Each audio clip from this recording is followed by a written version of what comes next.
lieu à distance et sans public. Alors, on prend un moment ce soir pour vous saluer, pour vous remercier d'être à l'écoute, soit en direct ou en différé. Avant de débuter, tel qu'il est d'usage lors de ces séances, nous allons prendre un moment de recueillement. Alors, je vais demander à tous de fermer leur micro et on va prendre un moment ensemble de recueillement.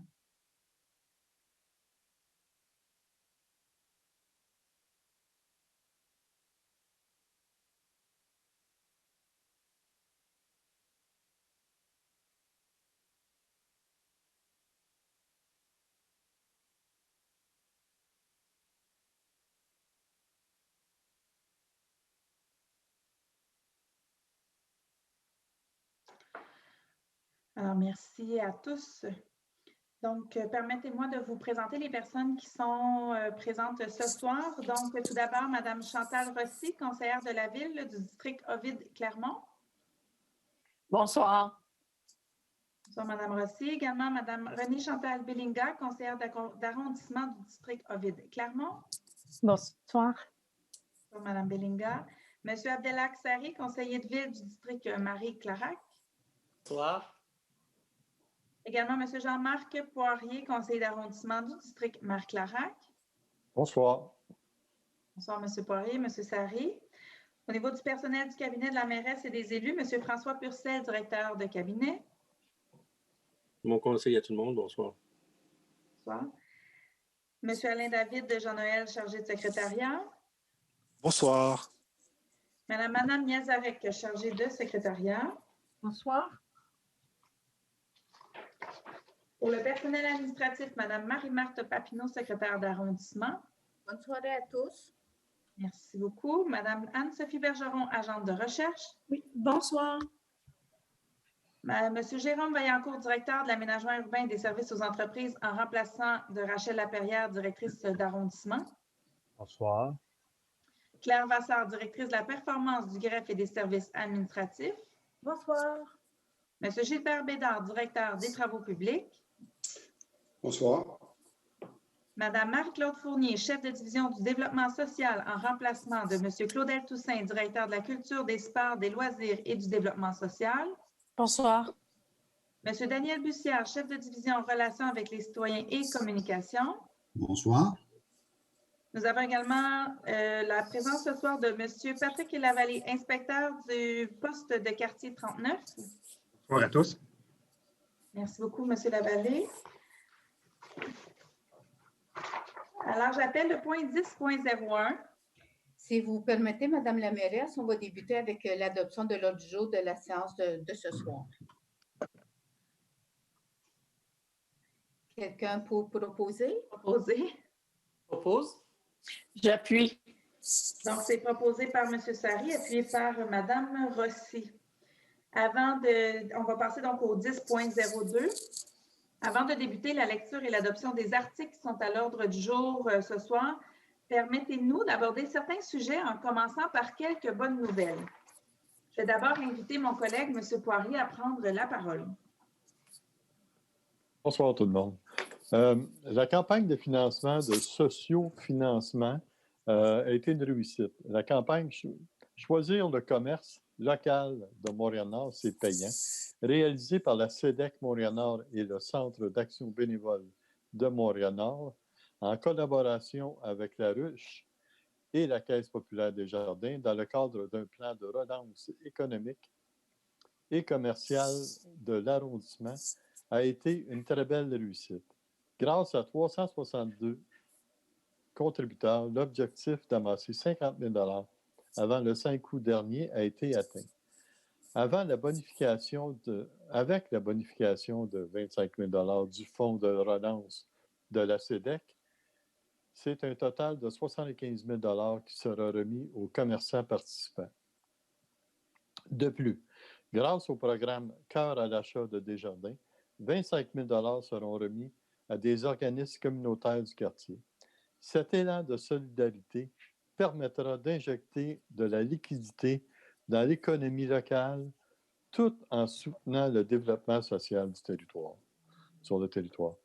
Nous tenons à remercier les citoyens contributeurs, les commerçants, la CEDEC de Montréal-Nord, la Ruche, ainsi que la Caisse populaire ainsi que la Caisse Desjardins du Sault-Récollet. Merci. Bonne soirée. Merci beaucoup, M. Poirier. Avant de poursuivre, je demanderai à mes collègues de se mettre sur silence lorsqu'ils ne font pas d'intervention parce qu'on entend des bruits de fond. Merci. Maintenant, je vais céder la parole à M. Sari.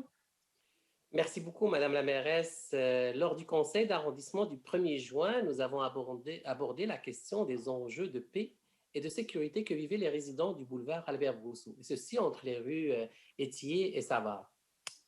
Des gens se stationnaient sur ce tronçon de rue, demeuraient sur place tardivement et pratiquaient des activités illicites qui nuisaient à la quiétude de nos citoyennes et citoyens nord-montréalais et nord-montréalaises.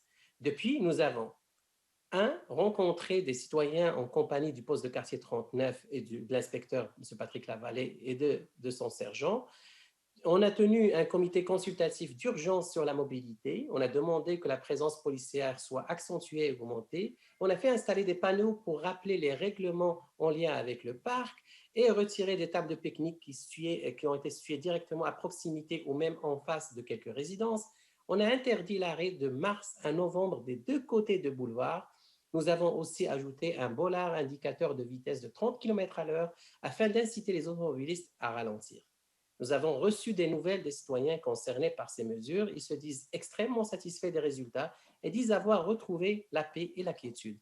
Merci aux citoyennes et aux citoyens d'avoir contribué à l'élaboration des pistes de solutions.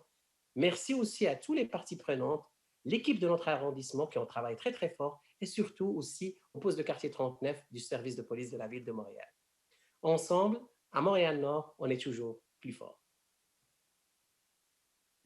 Merci beaucoup, M. Sari. Je joins ma voix à la vôtre et je suis convaincue que mes autres collègues auront de bons mots envers nos équipes qui ont travaillé très fort, également à toute l'équipe du SPVM qui a été très, très présente, aux citoyens qui se sont engagés dans ce secteur-là à trouver des solutions et vraiment à mes collègues élus qui tout le monde a mis vraiment la main à la pâte et visiblement, on a d'excellents résultats. Donc, on va continuer à travailler en ce sens-là. C'est sûr, analyser, observer ce qui va se passer dans les prochaines semaines, les prochains mois, mais surtout, on est très heureux de voir que c'est beaucoup plus calme dans le secteur et que les citoyens ont retrouvé beaucoup de quiétude. Pour poursuivre, je vais demander à Mme Rossi de prendre la parole. Merci. Alors, je suis très, très heureuse de vous annoncer que pour cet automne, nous avons réussi à bâtir une très belle programmation pour les différentes clientèles de l'ensemble du territoire, tout en respectant les directives des autorités de la santé publique. Par exemple, même si les salles de Brignon-dit-Lapierre et de l'École... Madame Rossi, excusez-moi de vous interrompre, c'est que votre micro, je pense, à cause qu'il frotte sur votre... OK, je vais essayer d'aller. Je vais essayer d'aller. OK, c'est correct comme ça? Oui, ça m'entendez-vous mieux? Bon, OK. Alors, par exemple, si les salles de la Maison Brignon-dit-Lapierre et de l'École Saint-Rémy ne peuvent être utilisées parce qu'elles sont trop exiguës, notre division de la culture et des événements a réussi à programmer une vingtaine d'activités, spectacles, cinéma, expositions à la MCC d'ici la fin décembre. On a une équipe qui est pleine de créativité. Dans nos bibliothèques, c'est le retour pour les jeunes. Des pièces de théâtre, des activités de lecture et de stimulation, ainsi que des activités de Media Lab, des jeux vidéo à la MCC.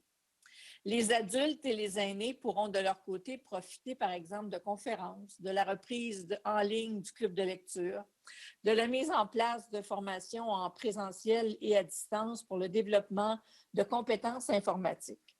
La plupart des activités de loisirs et des activités aquatiques régulières ont été adaptées au contexte et reprendront cet automne. Cette saison a toutefois dû être retardée, vous comprendrez pourquoi, et elle ne débutera qu'en octobre. Alors, cette reprise ne doit toutefois pas nous faire oublier que nous sommes toujours en contexte de pandémie, qu'il faut rester sur nos gardes et respecter les règles de santé. Il faut être vigilant. La pandémie n'est pas terminée, alors on doit être prudent. À ce sujet, je vous rappelle que la clinique de dépistage du CLSC de Montréal-Nord est toujours ouverte. Alors, vous n'hésitez pas à vous y présenter si vous ressentez des symptômes, si vous avez des raisons de croire que vous avez côtoyé des personnes atteintes. Vous vous présentez au CLSC de Montréal-Nord, Lacordaire et Henri Bourassa et la clinique de dépistage est toujours présente. Voilà. Merci beaucoup, Madame Rossi. Je vais poursuivre avec un point important. En fait, on va débuter sous peu l'ordre du jour de ce conseil d'arrondissement. Et comme vous pourrez le constater, c'est une séance sous le signe de la jeunesse, un dossier sur lequel nous mettons beaucoup d'énergie depuis quelques années. Jeudi dernier, j'ai eu le plaisir de participer au dévoilement du tout premier avis du Conseil jeunesse de Montréal-Nord qui portait sur l'offre de services de la Maison culturelle et communautaire et du futur pavillon du parc Henri Bourassa. Cet avis sera officiellement déposé aujourd'hui. C'est un grand jour pour nos jeunes du Conseil jeunesse parce que c'est la première fois qu'ils déposent un avis et c'est ce soir que ça se fait. On le sait, à Montréal-Nord, il y a de nombreux jeunes engagés et dynamiques. Ils ont travaillé très fort pour présenter cet avis qui reflète bien l'opinion des jeunes qui ont consulté et nous sommes très fiers d'eux. Bravo à ces jeunes inspirants qui sont de grands ambassadeurs de Montréal-Nord. Mes collègues et moi sommes très fiers d'eux et nous nous engageons à travailler avec eux pour offrir à la population une maison culturelle et communautaire ainsi qu'un pavillon de parc à la hauteur de leurs attentes. C'est aussi une toute nouvelle année scolaire qui s'amorce dans un contexte inédit pour nos jeunes nord-montréalais. Considérant la crise sanitaire que nous vivons tous depuis quelques mois, nous sommes conscients du grand défi qui nous attend, comme collectivité, dans l'encadrement scolaire des jeunes. En tant qu'élus de l'arrondissement de Montréal-Nord, nous les épaulons de tout cœur dans leur chemin vers la réussite. Aux écoliers qui vont retourner sur les bancs d'école et à ceux qui vont commencer ce nouveau parcours, une belle année de découverte et de succès vous attend. Nous allons adopter ce soir une résolution visant à souligner cette rentrée tout en réitérant l'importance de la persévérance scolaire. Bonne rentrée scolaire à toutes et à tous. Finalement, le 12 août dernier, nous avons eu l'honneur de signer la déclaration d'engagement jeunesse, une déclaration portée par le regroupement des organismes communautaires autonomes jeunesse du Québec, le ROCAGE, et la coalition Interjeunes. Cette déclaration encourage l'inclusion sociale et le développement du pouvoir d'agir des jeunes. Nous avons, à cette occasion, répondu aux questions des jeunes présents et nous avons discuté avec eux de l'état de plusieurs projets en cours dans Montréal-Nord. Nous sommes fiers de prendre part au mouvement de reconnaissance du pouvoir d'agir des jeunes. Pour nous, la jeunesse est une priorité et nous agissons pour leur donner la place qu'ils méritent et répondre à leurs besoins. Je souhaite profiter de cette période dédiée aux élus pour vous aborder également sur la question de la VAS, les voies actives et sécuritaires sur Gouin, qui introduit des espaces dédiés aux vélos et des sens uniques pour les automobiles. Je vois ce soir, dans la période de questions du public, qu'il y a des citoyens qui sont plutôt favorables à ce genre d'aménagement et d'autres qui se demandent pourquoi le reste de la VAS n'est pas démantelé. Il est bon de faire un retour en arrière dans le temps, de se replacer dans le contexte. La VAS a été amenée sur Gouin en raison de la pandémie. Les différentes administrations et gouvernements ont dû prendre des décisions rapides, sous pression, au meilleur de leurs connaissances et dans l'intérêt de la santé et de la qualité de vie de leurs concitoyens. La VAS Gouin nous permettait de répondre à cet enjeu de distanciation sociale dans un espace public et de permettre aux citoyens de se déplacer activement en facilitant la distance entre eux. Nous pouvons cependant dire que si un tel projet était survenu dans un contexte plus normal, il est certain que nous aurions accordé une plus grande place à la consultation et à l'étude du contexte particulier qui a cours dans la partie du boulevard Gouin qui traverse notre arrondissement. On parle de nombreux chantiers, d'écoles et de d'autres éléments. Les déplacements actifs sont importants pour nous, mais les prochains projets que nous mettrons en place viseront à atteindre un meilleur consensus et une plus grande acceptabilité sociale, et surtout à faire en sorte que l'aménagement préconisé soit le plus sécuritaire possible. L'expérience de la VAS, la voie active et sécuritaire est le mot important ici, ne s'est pas avérée concluante sur le boulevard Gouin dans Montréal-Nord. Le concept de la VAS, chez nous, a plutôt démontré que les différents usagers de cette voie de circulation et des rues avoisinantes n'étaient pas en sécurité et même que cela a augmenté le danger dans le secteur. Une majorité de résidents et les différentes institutions scolaires nous ont vivement demandé de revenir en arrière et de démanteler la VAS. M. Caldwell, responsable du dossier au comité exécutif de la Ville-Centre, est venu lui-même sur place constater que la VAS à Montréal-Nord présentait des enjeux de sécurité. Nous avons donc convenu ensemble qu'elle devait être démantelée rapidement. Une première partie l'a été de Saint-Michel à de Bruxelles. Pourtant, le travail s'est arrêté là. Le reste du démantèlement n'a pas été fait vers l'Est, à notre grand étonnement, car ce n'est pas du tout ce qui avait été convenu. Aujourd'hui, en conseil de ville, j'ai demandé à l'administration Plante et à M. Caldwell de qui révèle le pouvoir du démantelage de la VAS, pourquoi ont-ils arrêté le travail amorcé? La réponse demeure imprécise. Et quand on leur demande quand le démantèlement va-t-il recommencer, on nous dit quelque part en septembre. Moi et les élus du conseil continuerons de mettre de la pression pour que le travail reprenne sans tarder. Il en va de la sécurité de nos citoyens. J'invite maintenant Mme Bellinga à prendre la parole. Merci beaucoup, Madame Black. Alors, effectivement, c'est un conseil sous le signe de la jeunesse. Donc, je souhaite bien sûr une excellente rentrée à tous nos jeunes et petit Nathan, mon garçon qui rentre à la maternelle cette année. Donc, que cette année soit vraiment sous l'égide de la sécurité, mais également du plaisir et de l'apprentissage pour nos jeunes. Donc, je tiens également, Madame la mairesse, à féliciter l'ensemble des organismes cet été ainsi que leur équipe qui ont offert des camps de jour éducatifs et sportifs à nos familles dans un contexte très particulier qui est celui de la pandémie. Bravo donc à la coop multisport, aux fourchettes de l'espoir, à mener autrement. Dans un contexte où nos camps de jour offrent un environnement stimulant et sécuritaire durant l'été et pour certains camps durant l'hiver, à titre de conseillère d'arrondissement, je souhaite aujourd'hui déposer une copie de la pétition soutenue par près de 600 citoyens et principalement des familles de Montréal-Nord, initiée par l'organisme Mener Autrement. Ces citoyens et familles souhaitent bien sûr que les camps de jour deviennent gratuits dans tout l'arrondissement. À travers ces familles, il y a effectivement plusieurs familles du Nord-Est que j'ai eu l'occasion au cours des dernières semaines et des derniers mois de rencontrer, qui ont souvent des familles nombreuses et qui ont le défi d'inscrire les enfants à des camps de jour. J'appuie cette pétition et j'entends bien sûr les besoins de nos familles à travers cette demande sur l'accessibilité à ces camps de jour. Il est évident qu'en tenant compte de tous les enjeux de développement global des enfants, d'enjeux sécuritaires, cette initiative demeure pour les citoyens une demande, bien sûr, à leurs élus pour qu'on considère cette option. J'invite donc les élus de l'arrondissement de considérer cette demande de 600 citoyens, de l'appuyer et d'entreprendre ensemble des démarches afin d'évaluer, surtout pour les camps de jour que nous subventionnons, les coûts réels qui seraient liés à justement une gratuité totale des camps de jour et prioritairement une gratuité pour les familles qui sont sous le seuil du revenu. Alors, je déposerai dans quelques minutes, je transmettrai donc via Mme Papineau et à l'ensemble des élus une copie de cette pétition et je vous remercie d'avance de l'intérêt sincère que vous y porterez. Merci, Mme Bellinga, pour votre question-commentaire. Effectivement, vous transférerez la pétition à Mme Papineau. Je pourrais en prendre connaissance. Je tiens tout de même à rappeler que l'arrondissement de Montréal-Nord est l'arrondissement Montréal ou un des arrondissements où les coûts des camps de jour sont le plus bas, alors que dans les autres arrondissements, les coûts sont encore plus élevés. On se rappelle qu'à Montréal-Nord, c'est 20 $ par enfant par semaine, ce qui est très peu élevé comparativement à ce qui se passe ailleurs dans les autres arrondissements. Alors donc, je vais prendre connaissance de la pétition. Merci. Je vous remercie.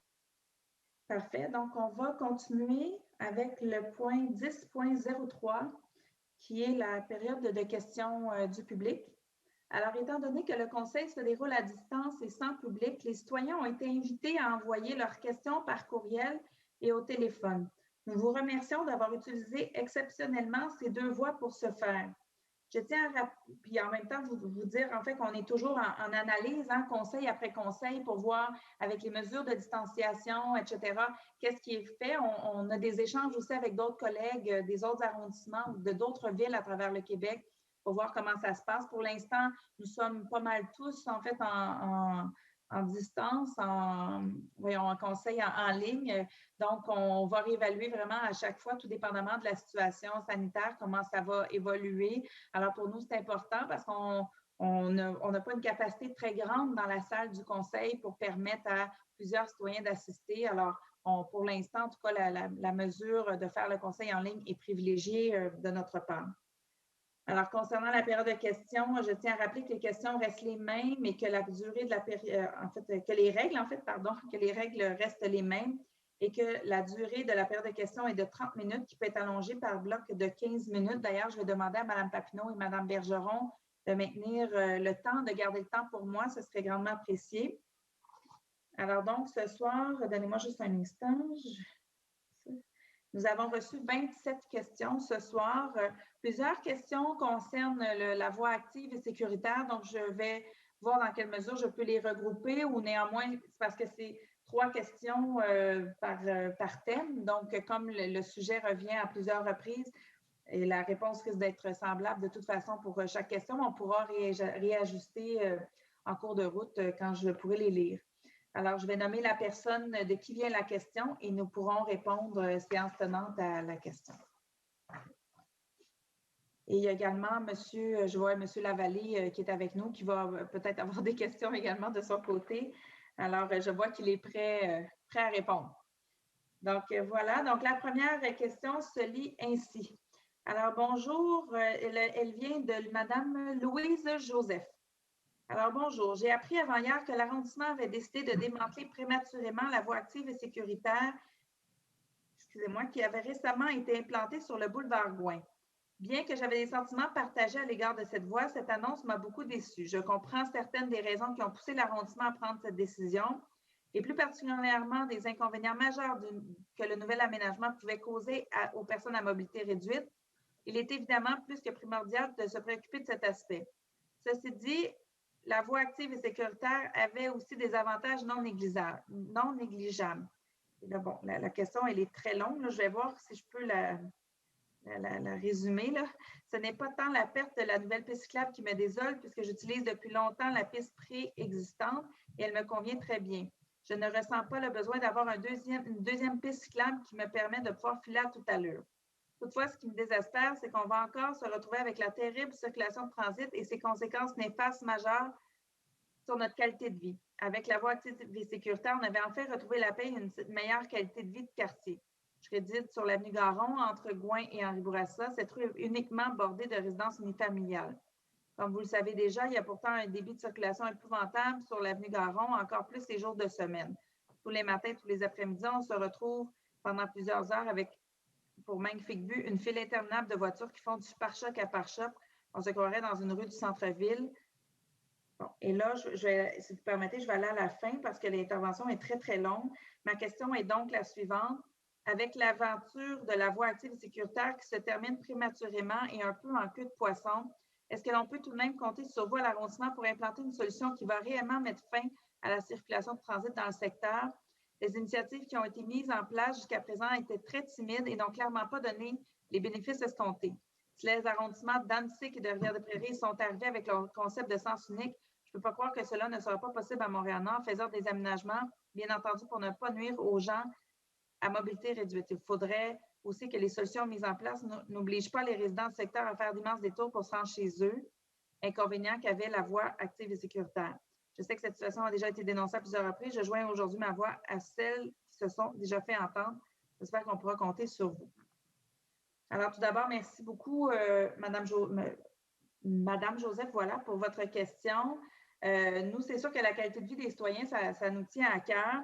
Et comme je l'ai dit d'entrée de jeu, en fait, la VAS il y a des personnes qui étaient emballées par sa présence, d'autres personnes qui étaient très réfractaires. Donc, on a vraiment, c'est très polarisé comme réaction. C'est ce qu'on a remarqué dans les dernières semaines. Et je vous dirais que nous, de notre côté, en fait, c'est que pour la suite des choses, nous, ce qu'on souhaite, c'est pouvoir réévaluer les choses. C'est sûr que la circulation, soit de transit ou tout simplement les voitures qui circulent trop rapidement encore sur le boulevard Gouin, ce sont des éléments qui nous préoccupent grandement.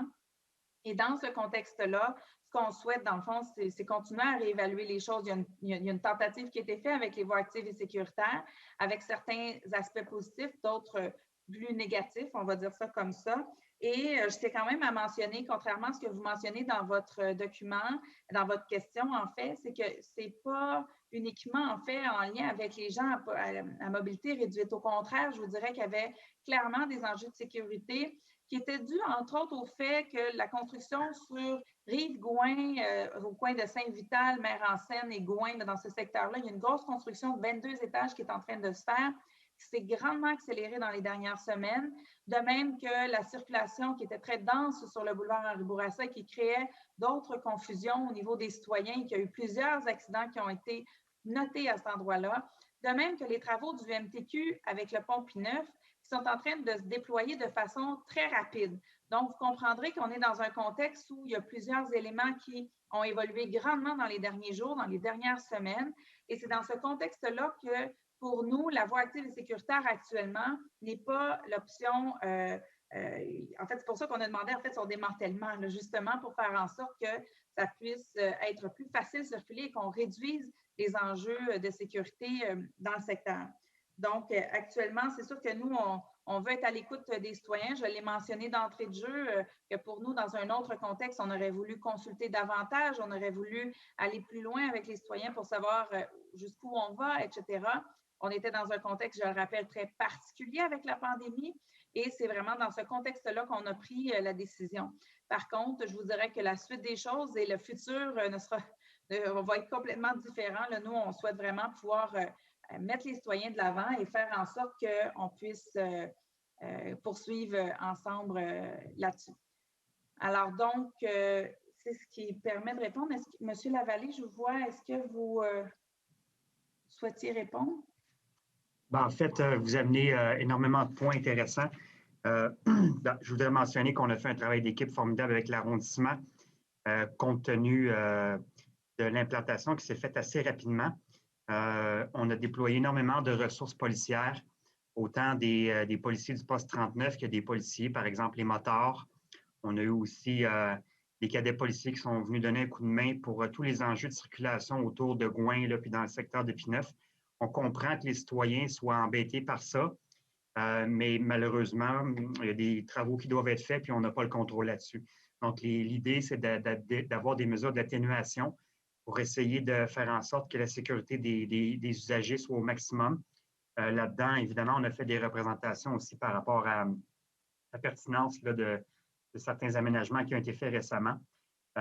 Les cadets policiers ont fait du porte-à-porte pour sensibiliser les citoyens, pour leur indiquer quels étaient les changements, à quoi ça les affectait. Je peux vous dire aussi que j'ai mon personnel est mis à contribution là-dedans. J'ai 5 agents de quartier qui sont responsables de la sécurité routière dans le secteur. Ils sont régulièrement là.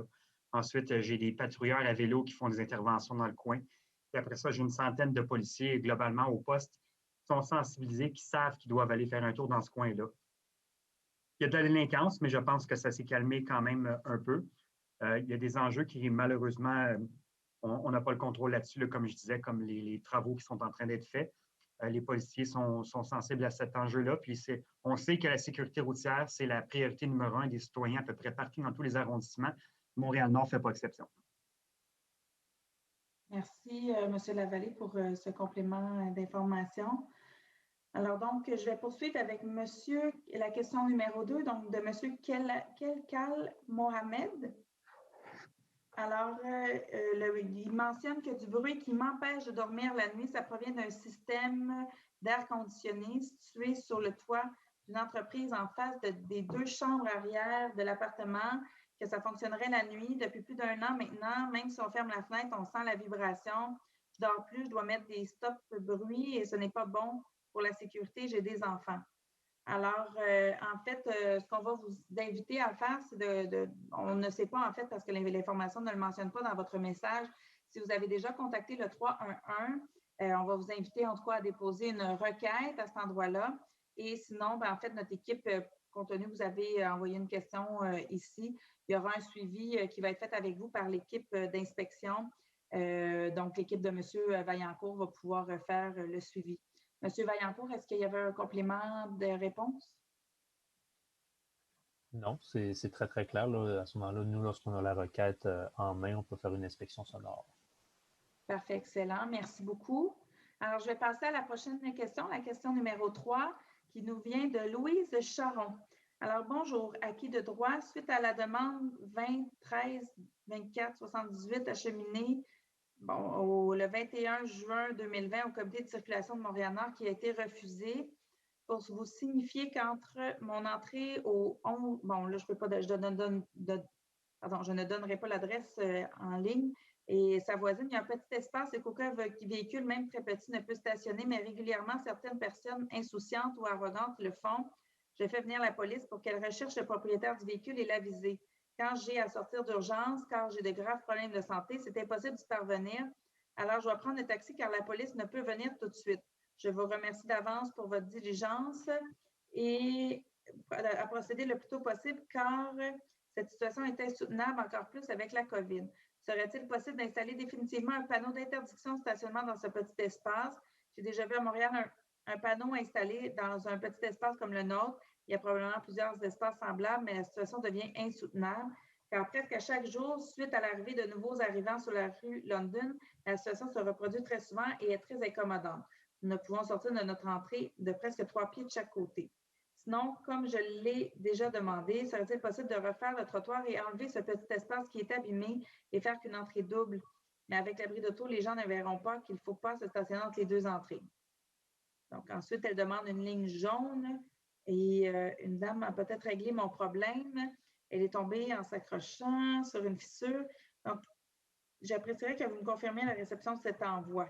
Donc, elle fait différentes propositions. Donc, c'est un cas vraiment très précis. Monsieur Vaillancourt, je vous céderai la parole pour répondre à Madame Charon, s'il vous plaît. Bien évidemment, c'est un enjeu qui parfois se reproduit souvent dans l'arrondissement de Montréal-Nord.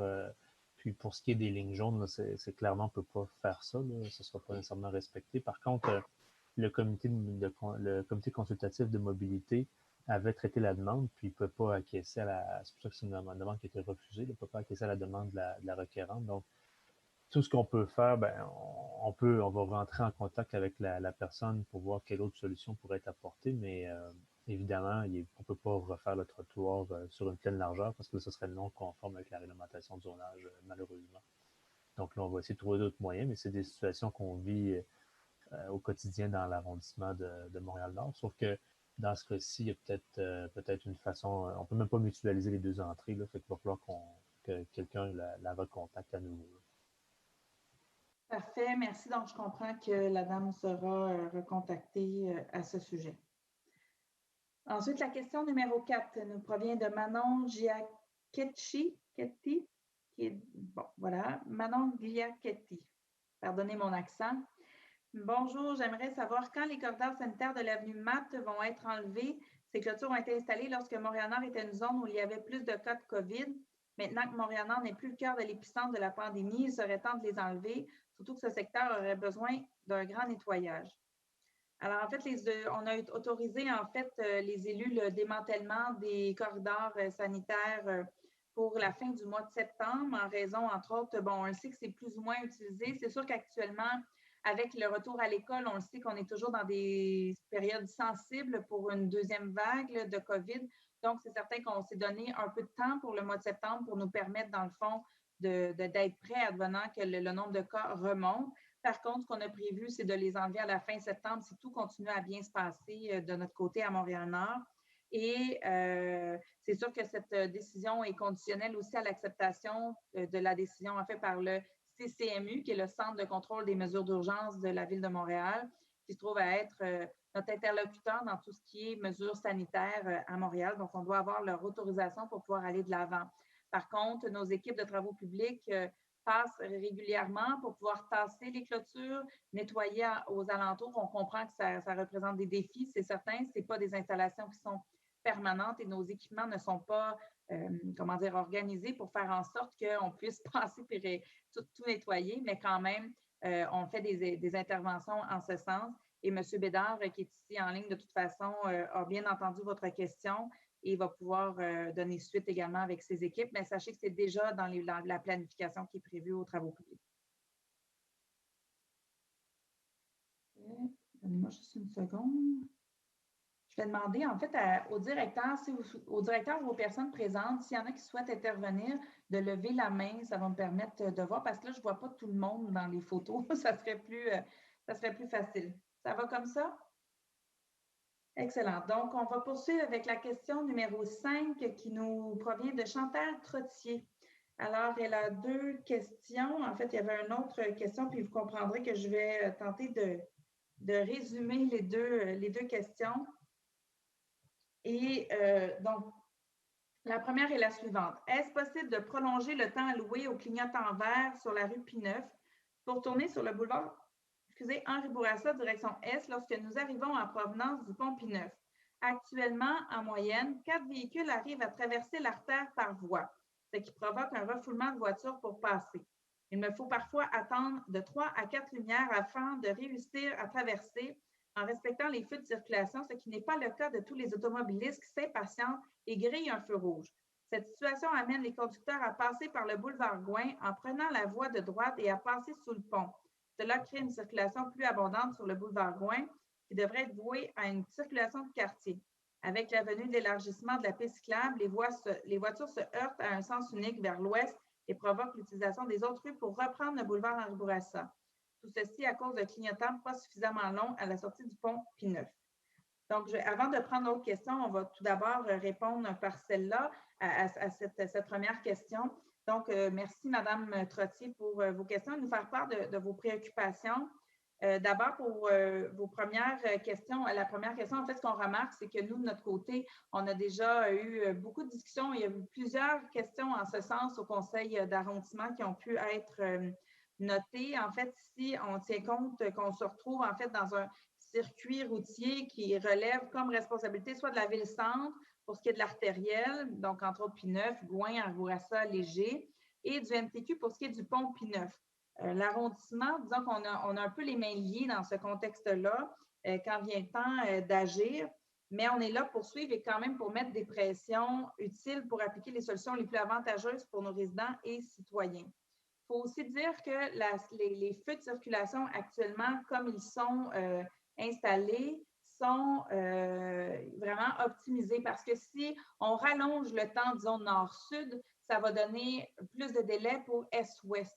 Et ça fait en sorte qu'il va y avoir d'autres congestions ailleurs. Donc, les personnes et les ordinateurs vraiment spécialisés en ce sens-là nous ont déjà dit à plusieurs reprises lors de certaines demandes que la configuration actuelle était optimale et que c'est une question vraiment de secondes pour pouvoir traverser. Il faut aussi se rappeler quand même que le pont Pie-IX n'est pas terminé. Le pont est toujours en construction, si je peux dire ainsi. Et d'ailleurs, pour votre information, je ne sais pas si vous étiez déjà au courant, mais demain soir, il y a une séance d'information qui est faite par le MTQ demain soir. L'information a circulé à la page 7 du guide de Montréal-Nord, dans la page de l'arrondissement, également sur nos réseaux sociaux, on en a fait part. Et pour faire en sorte que finalement, les citoyens puissent assister à cette séance d'information sur les travaux du pont, mais également pouvoir poser des questions sur les travaux qui sont déjà commencés depuis quelques jours. Alors, bien entendu, je vous invite à y participer pour pouvoir avoir quelques informations supplémentaires, mais sachez que la situation actuelle, on est très au courant et dans laquelle on est, disons, un peu tributaire des travaux qui vont se passer sur le pont. Ensuite, est-ce possible d'améliorer la circulation à la jonction des boulevards Léger et Henri Bourassa à l'approche de la rue Pie-IX, près de la rue Armand-Lavergne en direction ouest? À tous les jours, c'est complexe de traverser cette artère lorsqu'on est sur le boulevard Léger, car les automobilistes qui arrivent du boulevard Henri Bourassa empiètent sur la voie malgré les lignes sur la chaussée au changement de lumière. Ce qui fait que lorsqu'on circule sur Léger, bien souvent, on n'arrive pas à passer sur le feu vert, car les voitures sur Henri Bourassa n'ont pas respecté le changement de feu et ont forcé la note en empiétant sur la voie qui rejoint Léger. C'est très frustrant car cela cause des bouchons de circulation qui pourraient être évités si la signalisation était respectée et adéquate. Une présence policière pourrait aider, mais la modification du temps de signalisation entre les deux voies pourrait régler simplement la problématique à moindre coût en laissant notre corps policier vaquer à d'autres problématiques. Alors donc, concernant en fait, ce qu'on appelle en fait la pointe à Léger, donc c'est vraiment la pointe où il y a Léger et Henri Bourassa qui se rejoignent. C'est une situation, encore une fois, qu'on connaît très bien. Il y a une refonte complète de cette intersection-là qui doit être faite. Mais il faut comprendre qu'actuellement, avec tous les travaux du pont P9 et du boulevard P9, les travaux sont déjà très importants, ce qui fait en sorte que nous, de notre côté, ce n'était pas judicieux, disons, d'entamer des grands travaux à cette étape-ci, à cette intersection-là. Donc, dans les années qui viendront, ce sera vraiment une réorganisation complète qui devra être faite dans le secteur. Et on est vraiment au tout début de cette réflexion-là. Et M. Lavallée, qui est présent, est probablement très au courant de la situation parce que les policiers sont souvent interpellés pour intervenir à cette intersection-là. Donc, on le sait très bien que c'est complexe pour les citoyens. Et en même temps, sachez qu'on fait vraiment notre maximum en ce sens-là. Elle avait également envoyé un autre courriel, mais bon, comme on a déjà posé 2 questions et qu'il y en a plusieurs, s'il y a d'autres, c'était sensiblement sur le même sujet, il me semble. Donc, bon, parfait. Ensuite, on a la question numéro 6 qui nous parvient de Jean-François Gagné. Alors qu'il se dit ainsi. Bonjour, je vous ai posé la question suivante au Conseil de ville la semaine passée. Quand et où sera construite la première piste cyclable protégée à Port-Gouin? Vous m'avez invité à utiliser les bandes cyclables de l'arrondissement. L'invitation est acceptée. Merci de m'envoyer vos disponibilités. Nous irons avec mes enfants. Vous pourrez assurer leur sécurité. Il vous reste maintenant à répondre à ma question puisque vous n'avez pas fait. Aucune piste cyclable n'a été construite ici depuis 1985. Vous avez annulé 3 projets de pistes cyclables à Moss-Industriel et Gouin dans les 5 dernières années. Je veux donc savoir encore une fois quand et où sera construite la première piste cyclable protégée à Port-Gouin. On aura l'heure juste. Alors, en ce qui concerne en fait votre question, la première chose que j'aimerais vous rappeler, c'est ce que je vous ai dit la semaine dernière, c'est que chaque projet est un projet en soi. Chacun a ses éléments et tout projet est différent l'un avec l'autre. Et dans le cas de Gouin, je tiens tout de même à rappeler que c'est une voie active et sécuritaire qui était de toute façon temporaire. Donc, ce n'était pas une installation qui était permanente. Alors, quand vous dites que c'est des pistes cyclables qui ont été arrêtées, en fait, il faut savoir que le contexte est complètement différent pour Gouin. Sinon, bien, en fait, je vous invite à aller voir le déploiement du réseau cyclable, qui est une compétence du service d'urbanisme et de mobilité de la Ville de Montréal et non de l'arrondissement. Le plan vélo a été adopté par la Ville de Montréal et identifie le déploiement du réseau cyclable sur le territoire de Montréal-Nord. Mon équipe pourra vous acheminer le lien pour que vous puissiez y avoir accès. La Ville de Montréal ne prévoit pas de projet à Montréal-Nord en 2020, outre la reconfiguration de la piste cyclable dans le parc Aimé-Léonard. Toutefois, la planification prévoit toujours le déploiement d'un réseau cyclable de 10 à 13 km de façon triennale. Les pistes cyclables du boulevard industriel, de la rue Amos et du boulevard Gouin, en fait, surtout industriel et Amos. Gouin, on parle surtout du parc Aimé-Léonard, sont toujours à l'étude. Alors, c'est ce qui répond à la question de M. Gagné. Je vais prendre une petite pause pour prendre une gorgée d'eau.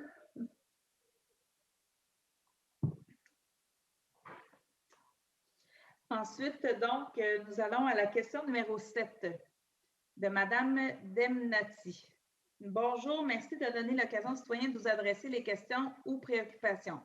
J'aimerais connaître les opportunités futures qui verront le jour à Montréal-Nord en termes de transport afin de désenclaver l'arrondissement. Il était question de la ligne rose qui, semble-t-il, a été abandonnée. Quels sont les projets d'infrastructure de transport pour mettre fin à l'isolement de l'arrondissement envers les endroits stratégiques de l'île? Avez-vous un roadmap à communiquer aux citoyens? Alors, merci beaucoup, Mme Demnati, pour votre réponse, pour votre question, pardon. Alors, c'est sûr que nous, de notre côté, on est tout à fait volontaires et enthousiastes à tout projet, en fait, de qualité et de quantité qui peut amener du transport en commun à Montréal-Nord. Pour l'instant, en fait, le projet qui est le plus concret et le plus à court terme, c'est celui du SRB, donc du service rapide de bus sur le boulevard P9. Alors donc, c'est sûr que c'est un projet qui est déjà en cours, qui devrait voir le jour dans les prochaines années. On parle toujours de 2022, 2023. Alors, c'est à très court terme. Mais sachez aussi que il y a également des projets. On a entendu pas plus tard que dans les derniers jours, la possibilité d'un REM dans l'Est, alors avec une possibilité de prolongation jusqu'au cégep Marie-Victorin. Donc, c'est un projet qui est dans l'air et qui en fait, pour lesquels on est très enthousiaste et qu'on va suivre ardemment les suites de ce projet. Mais bien entendu, on a également le service de transport de Montréal, voilà, la STM, qui est en réflexion actuellement pour une refonte complète de son service d'autobus. Donc, on parle, oui, de transports tels que des transports plus lourds, mais il faut quand même penser aux services d'autobus qui peuvent être revus complètement et faire en sorte que les autobus du secteur Est puissent être un peu plus connectés, dans le fond, avec Rivière-des-Prairies et Pointe-aux-Trembles, entre autres. Donc, il y a plusieurs projets, il y a plusieurs éléments qui sont sur la table actuellement. On va poursuivre. On est rendu à combien de minutes, Mme Papineau? Il reste environ 5 minutes à la période de questions de 30 minutes. Parfait, excellent. Donc, on va poursuivre. Alors, Mme Renée Dagenet, qui a 2 questions. La première question, au Conseil de ville de Montréal, la semaine dernière, vous avez répondu à ma question en me disant « La police nous a fait la demande de démanteler la VAS car il y a trop d'accidents et c'est dangereux pour les personnes âgées près du boulevard Saint-Michel. » Je comprends bien cela et je suis bien d'accord que la sécurité, c'est très important. C'est la raison pour laquelle j'apprécie la VAS sur Gouin. Je n'ai jamais vu autant de gens prendre des marches depuis qu'il y a moins de circulation et moins de courses automobiles. C'est beaucoup plus sécuritaire. Je constate aussi une plus grande quantité de vélos. Alors, ma question est, avez-vous l'intention de remettre la VAS sur Gouin l'an prochain avec des ajustements pour satisfaire la population? La population a des suggestions pour vous. Il s'agit juste de la consulter. Et la question numéro 2, au coin de Henri Bourassa et Saint, qu'un sans-abri s'est installé à cet endroit dans le parc Saint-Laurent. La Ville de Montréal a-t-elle l'intention de voir à ce dossier? Alors, concernant la VAS, c'est un projet en fait qui était temporaire, qui était piloté par la Ville-Centre. Les services centraux sont à évaluer les impacts et bénéfices de ces interventions. Les moyens de communication et les budgets nécessaires sont à l'étude et nous ne connaissons pas quelle sera l'option privilégiée par la Ville en 2021. Pour l'arrondissement, cependant, la priorité va être d'améliorer vraiment la sécurité des déplacements sur le boulevard Gouin. D'ailleurs, j'ai pu déjà en parler avec M. Caldwell lors de certains échanges que j'ai eus avec lui, qu'au-delà de la VAS et de son démantèlement, on tenait absolument à ce que la sécurité se poursuive et qu'on puisse l'augmenter finalement sur le boulevard Gouin. D'ailleurs, on a demandé à nos équipes de réfléchir et d'analyser d'autres options qui pourraient être mises en place par différents partenaires ou collaborateurs.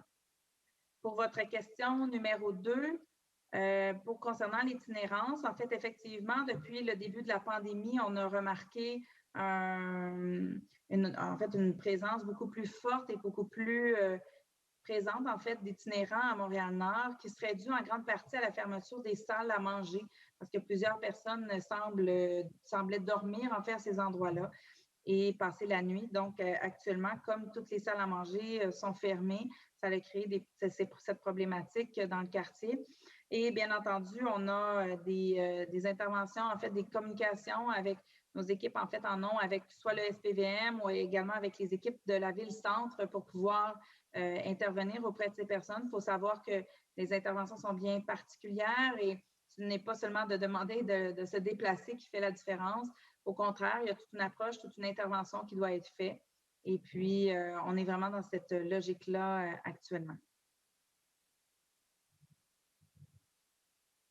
Ça va. Je vais maintenant demander, en fait, à la question numéro 9, qui nous provient de Josiane Papillon. Le 18 août 2020 était annoncé le démantèlement de la VAS sur le boulevard Gouin et ce, avant la rentrée scolaire.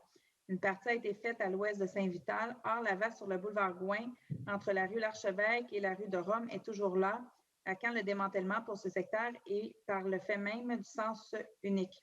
Alors, merci beaucoup, Mme Papillon. Comme je le mentionnais en début de conseil, aujourd'hui, en conseil de ville, j'ai demandé à l'administration Plante et à M. Caldwell de qui relève le pouvoir de démantèlement de la VAS. Pourquoi ont-ils arrêté le travail amorcé? La réponse demeurait imprécise et puis quand on leur a demandé quand ça allait recommencer, on nous a dit en septembre, mais c'était très flou, très vague encore. Alors, sachez que de notre côté, on va poursuivre les interventions et la pression auprès de l'administration Plante pour s'assurer que le travail reprenne le plus rapidement possible. Et pour nous, c'est vraiment une question de sécurité. Ensuite, donc je comprends qu'on doit être rendu à 30 minutes de questions. Il vous reste 2 minutes, Madame la mairesse. OK, parfait. Donc, je vais prendre la prochaine qui nous provient de M. Daniel Simard. J'aimerais savoir pourquoi certains règlements municipaux ne sont pas appliqués, pourquoi il n'y a pas d'inspecteurs qui viennent faire une ronde des rues et intervenir pour les camions commerciaux stationnés dans les rues résidentielles ou encore les abris Tempo qui sont encore là. Donc, je vais demander à M. Vaillancourt et à M. Lavallée de répondre à cette question. M. Vaillancourt? Oui, effectivement, pour ce qui est des abris Tempo, nous, aussitôt qu'on a un dossier, c'est nos inspecteurs du cadre bâti qui interviennent. Ça, c'est pas un enjeu. Par contre, pour les camions commerciaux stationnés, ça, dans les rues résidentielles, il n'y a pas de... On n'a pas une réglementation formelle là-dessus, là, à moins que ce soit des récalcitrants, là, mais ça, je peux laisser M. Lavalin en parler, mais normalement, pour ce qui est de la réglementation de stationnement, c'est le SPVM qui l'applique, mais pour les abris Tempo, c'est nous, première inspection. Fait que là, quand on a quelqu'un qui dénonce un voisin, ben on y va, ou quand on envoie par nos tournées fréquentes, on va aussi aviser les personnes que la date pour mettre les abris Tempo n'est pas commencée encore, à moins que ce soit un abri Tempo de l'an passé. Ça non plus, c'est plus réglementaire. Parfait, excellent. Merci, M. Vaillancourt. M. Lavallée?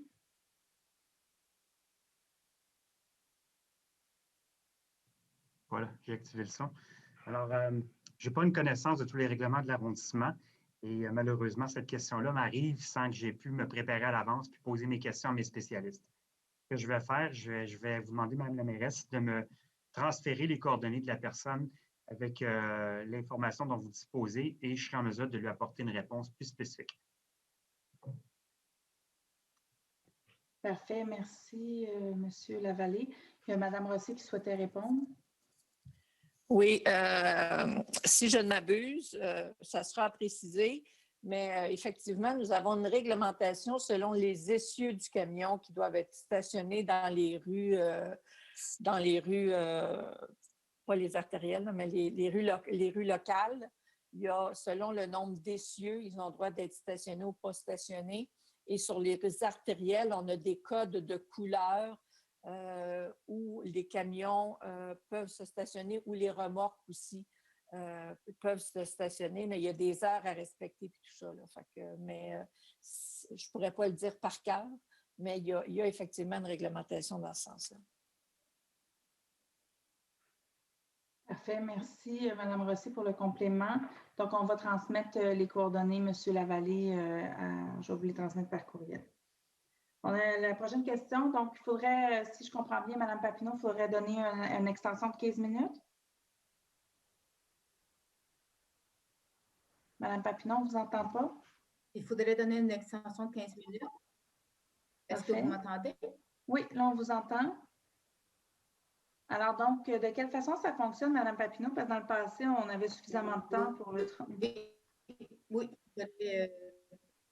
Bon, oui, il faudrait donner une extension de 15 minutes à la période.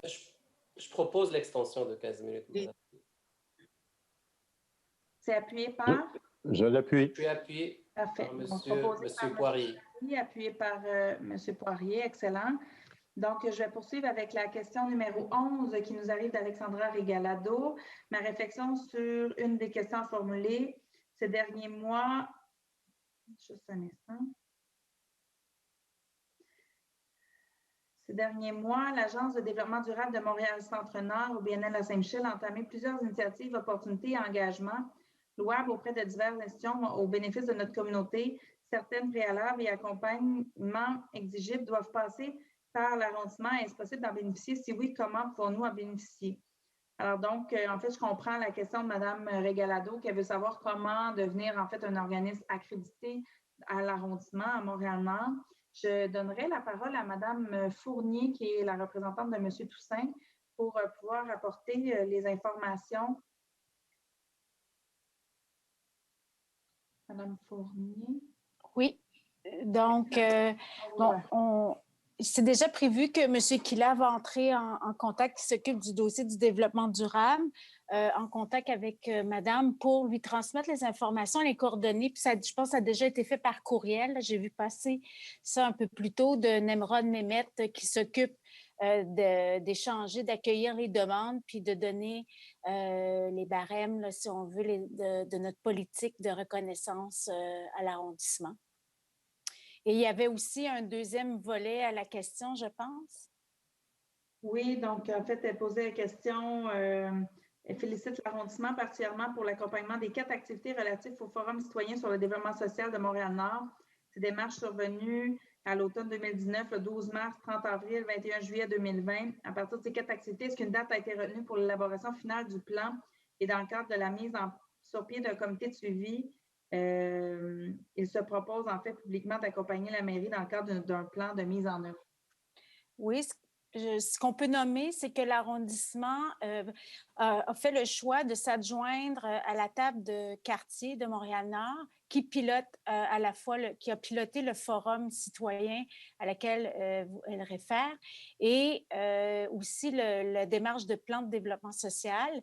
Il y a un premier, donc c'est une démarche aussi qui est partagée avec ce qu'on appelle un groupe des 22 représentants du quartier, là, des organismes communautaires, des institutions, pour donner les orientations. Le 30 juin, il y a déjà eu un premier rendez-vous où on a émis une vision pour laquelle on a invité, on avait 4 énoncés de vision pour lesquels on a invité les citoyens, les représentants d'organismes à se prononcer. Et tout ça pour dire qu'on a un deuxième rendez-vous le 6 octobre et le plan de développement social est prévu pour à fin décembre pour une mise en œuvre 2021-2025 et on pourra considérer et voir à ce moment-là quels seront les besoins d'accompagnement parce qu'on n'est pas tout à fait rendu à cette étape-là de la mise en œuvre. On n'a pas complété l'élaboration du plan. Merci beaucoup, Mme Fournier, pour les explications. Alors donc, la prochaine question, la question numéro 12, nous arrive de Anna Cardello. Problème de course automobile sur Forêt et Pigeon. Quand les citoyens appellent la police, ils ne viennent pas et disent qu'ils n'ont pas de personnel pour intervenir. Les policiers invitent les citoyens à appeler l'arrondissement. Alors donc, la première chose, en fait, vous dire que de notre côté, ou du côté de l'arrondissement, on a une demande, en fait, qui a été déposée au comité consultatif de mobilité. Alors, ça sera analysé dans les prochaines semaines à ce niveau-là. Et également, en fait, M. Lavallée, je vous céderai la parole. Oui, en fait, ce problème-là est mentionné par plusieurs résidents du secteur et j'ai une extrêmement longue liste de courriels sur ces points-là, notamment des courriels de mes retours qui sont faits par les policiers face à leurs interventions. Les rues qui sont visées, on a Forêt, Garon, Hainaut, Pigeon, Pelletier, Hébert, toutes ces rues-là. Puis, malheureusement, j'ai l'impression que ce n'est pas encore suffisant. On a des interventions faites par les policiers à vélo, encore une fois, des gens très mobiles qui parfois se font moins voir que l'autopatrouille. Peut-être c'est aussi une des raisons pour lesquelles les citoyens ne les voient pas tant que ça. Puis, il y a aussi des interventions par mes agents de quartier en sécurité routière, les policiers.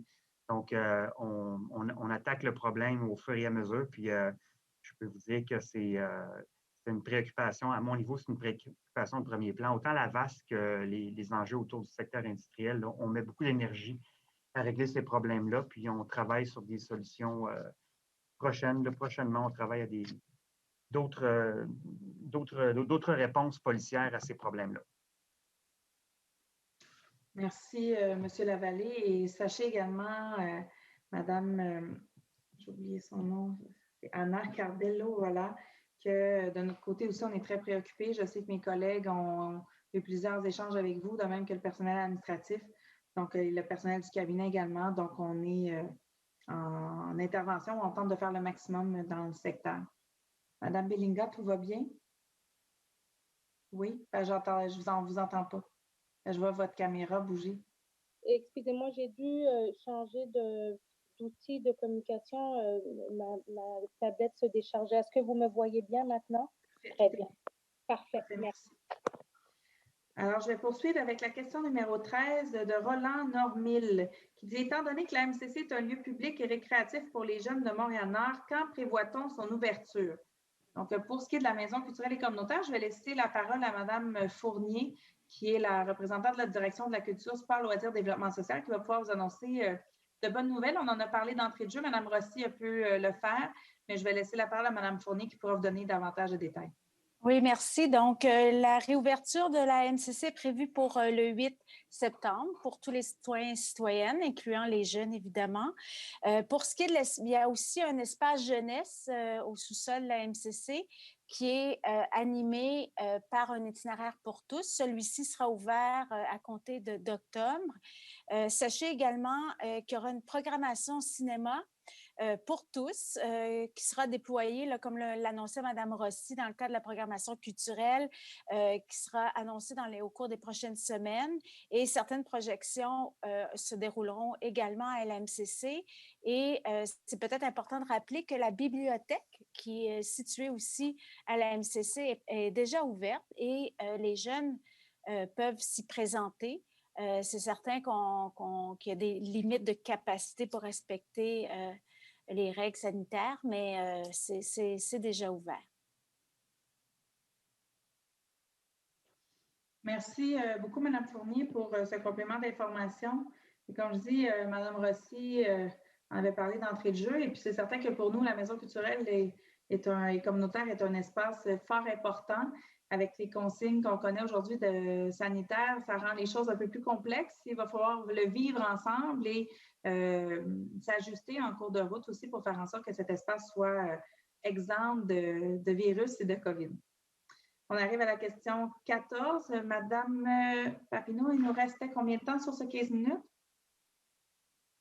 Il reste environ 7 minutes, Parfait. Madame la mairesse. Excellent. Donc, je vais poursuivre. Diane Cacchione qui nous dit « Bonjour, merci pour le changement sur le boulevard Gouin de Rome et Saint-Michel. Les gens âgés vont revoir leur autobus. Allez-vous faire le changement pour le sens unique sur le boulevard Gouin de l'Archevêque à Rome et le remettre de l'ouest en est? Avec les travaux du pont P9, il devrait y avoir moins d'achalandage sur Gouin. Vous devriez faire le changement pour le 26 août. Si le sens unique est remis comme avant vers l'ouest, de l'ouest vers l'est, il y aura moins d'achalandage sur les rues avoisinantes et les commerces vont revoir leurs clients sans trop de détours. Merci en attente de votre décision. Alors, comme je le disais, en fait, d'entrée de jeu, en fait, nous, de notre côté, la compréhension qu'on avait eue, c'était que le démantèlement commençait et qu'il allait se poursuivre. Je suis en échange actuellement avec l'administration Plante. On attend de leurs nouvelles, à savoir quand est-ce que le démantèlement va se poursuivre. Et là-dessus, je vous dirais qu'on en est à ce niveau-là. Ça fait déjà quelques fois que j'en parle ce soir. Et d'ailleurs, si je ne me trompe pas, ça doit être pas mal la troisième question sur le dossier des VAS. Donc, en fait, je pourrais prendre les autres aussi rapidement parce qu'on a quand même plusieurs questions ce soir, mais je pense que l'information a déjà été transmise au niveau de votre question. La question 15 de Marc Gagnon. Bonjour, j'habite l'avenue Lamoureux près de Charleroi. Le vélo est mon principal mode de transport la majorité de l'année pour aller au travail dans l'est du centre-ville. Le boulevard industriel fait partie de mon itinéraire régulier et j'avais lu dans l'hebdomadaire local qu'une piste cyclable devait se réaliser sur cette rue. Quel est l'échéancier de réalisation de la piste cyclable annoncée sur le boulevard industriel? Et il fait une suggestion. Je me rends régulièrement à des réunions à l'est du boulevard P9, au sud de notre arrondissement. Pour les personnes qui circulent à pied ou en bicyclette, un passage sécuritaire de la voie ferrée à mi-chemin entre le boulevard industriel et l'accordaire faciliterait de beaucoup les liaisons avec les arrondissements voisins de l'Est. Ce serait une bonne idée pour favoriser la mobilité active.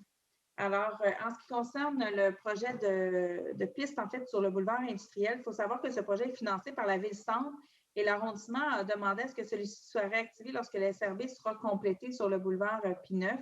L'arrondissement attend de savoir ce qui décidera la Ville pour le projet et de son financement. Comme je le disais tantôt, pour la Pointe-Allégée, c'est un peu la même chose pour le boulevard industriel. Il faut savoir que le secteur est déjà très sollicité actuellement avec les travaux, donc d'intégrer en même temps des travaux complets sur le boulevard industriel n'était pas adapté à cette étape-ci. Donc, ce sera à suivre, c'est un dossier à suivre, mais il faut savoir que c'est la Ville-Centre qui finance ce type de projet. C'est un projet qui est quand même majeur et qui est fait sur une artère, le réseau artériel, donc sur lequel c'est la Ville de Montréal qui a la responsabilité. Et concernant votre suggestion, en fait, c'est une excellente proposition que vous nous faites et bien entendu, ça sera partagé avec notre équipe, mais également, ça demande la collaboration du CN. Donc, il y a plusieurs personnes qui sont interreliées là-dedans. Alors, c'est que les personnes de notre équipe sont à l'écoute de toute façon, donc ils vont pouvoir prendre en considération votre suggestion. La question 16 de Mélanie Nadeau. Bonjour. Dans son communiqué du 18 août dernier, l'arrondissement annonçait le démantèlement de son territoire, sur son territoire de la voie active et sécuritaire du boulevard Gouin, et ce, d'ici la rentrée des écoles Marc-Larac et René Guénette, prévue le 26 août. Force est de constater que l'arrondissement n'a pas tenu sa promesse et n'a que partiellement démantelé la vache jusqu'à l'avenue de Rome. Il n'y a eu aucun travail de démantèlement depuis le 24 août dernier. Je vous rappelle que l'implantation de mise en sens unique a engendré de graves problèmes de sécurité à l'intersection du boulevard Gouin et de l'avenue de Rome, en particulier des risques de face-à-face pour les automobilistes. Ces problèmes existent toujours. Comment se fait-il que l'arrondissement tarde à démanteler la vaste à une intersection où les mises en sens unique ont entraîné de si grands risques pour les résidents du quartier ainsi que pour toutes les personnes qui transitent par cette intersection? Comment se fait-il que l'arrondissement se soit empressé d'enlever les mesures qui aidaient à ralentir la circulation automobile, limitateurs de vitesse et volants, alors que les véhicules en provenance de l'Ouest ont encore l'obligation de tourner sur l'avenue Rome? Quelles sont les échéances prévues pour la suite du démantèlement? Alors donc, comme vous l'avez entendu et vous avez compris un peu plus tôt dans ce conseil, malheureusement, ce n'est pas l'arrondissement qui a le contrôle sur le calendrier de quand est-ce que le démantèlement sera fait. Ce qui avait été entendu avec la Ville-Centre, c'est que de notre côté, en notre compréhension, c'était qu'il commençait à Saint-Michel et il déployait jusqu'à l'Angelier et par phase, en fait. Et malheureusement, il y a eu un arrêt qui s'est fait des travaux et actuellement, on est toujours à l'attente de connaître le calendrier. Alors donc, ça a été nommé déjà d'entrée de jeu, mais il faut savoir que c'est vraiment la Ville-Centre qui a le plein pouvoir sur les dates du démantèlement. Et de notre côté, on demande et on exige des choses, mais encore faut-il qu'eux collaborent en ce sens-là.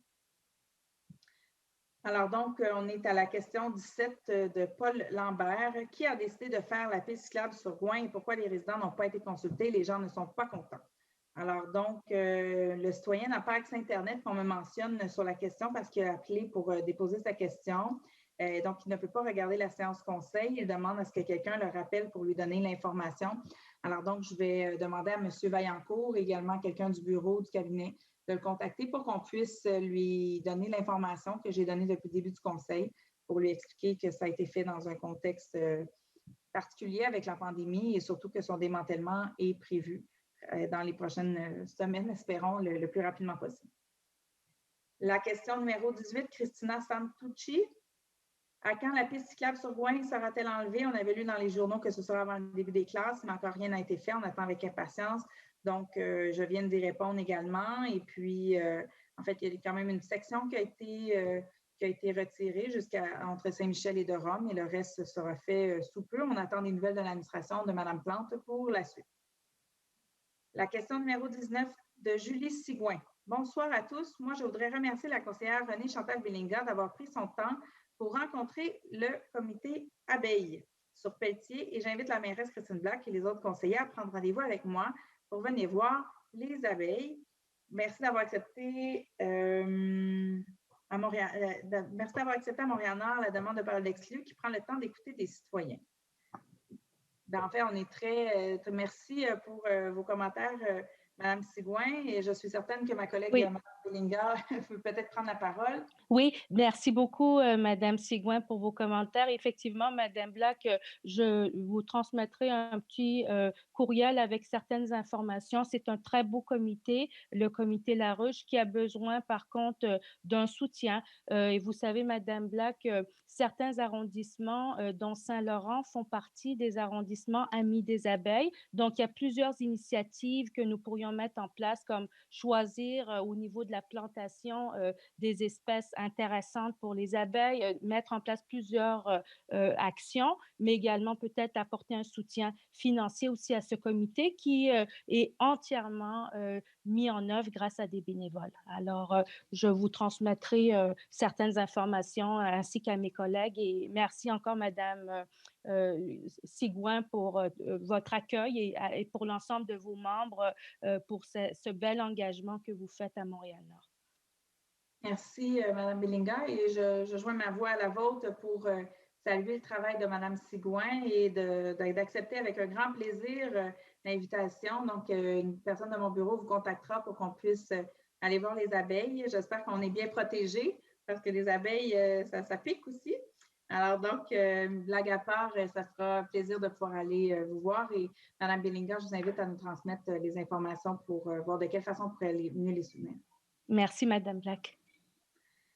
On passe maintenant à la question 20 de Alain Moustapha. Bonjour, voici notre question pour la séance du Conseil du 31 août.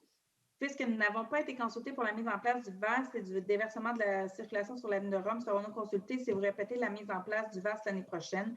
Merci de porter un intérêt à ma question.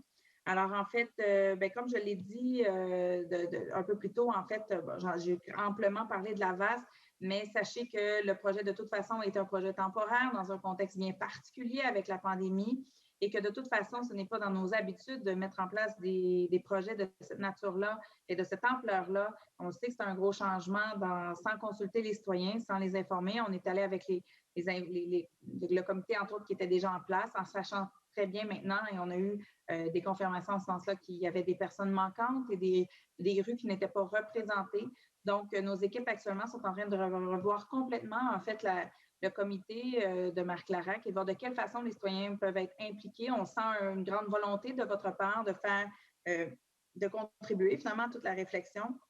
Mais sachez que pour le moment, du moins, on est toujours en fait, on est en réflexion pour savoir quelle serait la suite, mais sachez que si suite il y a par rapport au boulevard Gouin, elle sera faite avec les citoyens et aura une grande acceptabilité sociale.